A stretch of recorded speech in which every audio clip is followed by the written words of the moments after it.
Hi everyone, and welcome back to Becoming Rēna, episode 2. I'm Rēna, singer, songwriter, and producer, and in here I dissect my thoughts, unpack my subconscious, and attempt to tame the brain weasels, the ones that will inevitably show up on my way to becoming the music artist I've always wanted to be. Today, I need to talk about fear.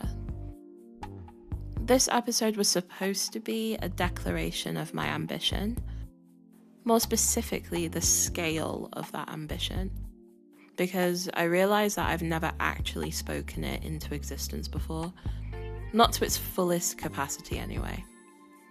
And as I turned on the mic and began to speak, I was overwhelmed with a discomfort I could only describe as fear.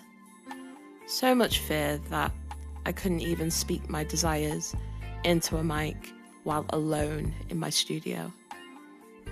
I knew that I would be posting it to the world, declaring to the world that I believe I'm worthy of things that seem so far out of reach to the average person. Pursuing this career has forced me to sit with the reality that I've moved through my life with constant fear. Fear of being perceived, fear of doing it wrong, fear of being inadequate, too much, not enough. I fear being made a fool, finding out that my dreams were never possible for me to begin with. But what I fear most is not knowing. If we do nothing else in this life, we must try.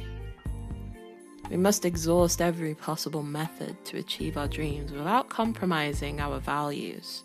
Because only then can we really, truly know what's possible. Now I've moved past the fear of trying.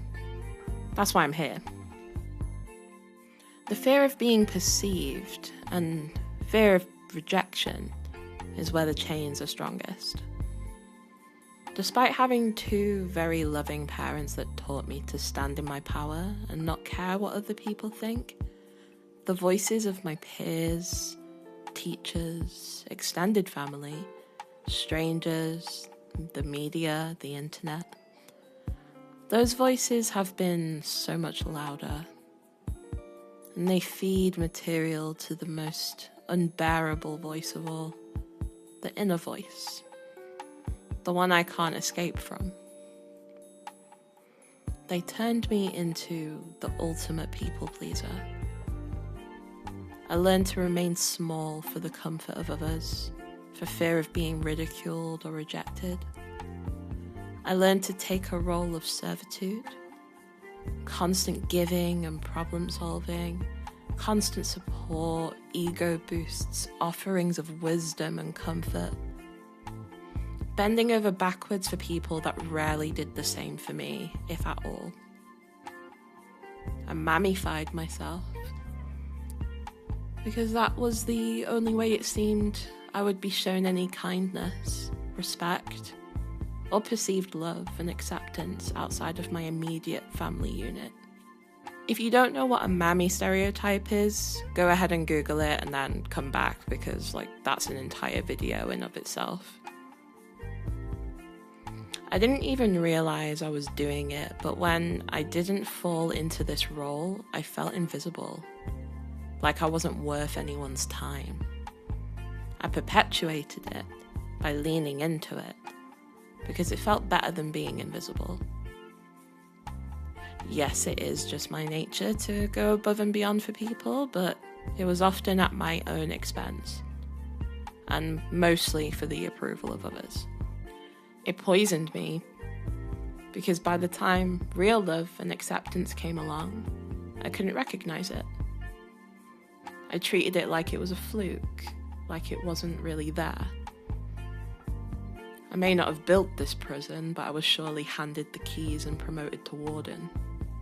If I have any hope of overcoming this fully, I need to be more than just self-aware. I need to actively work against it. I need a healthy dose of audacity.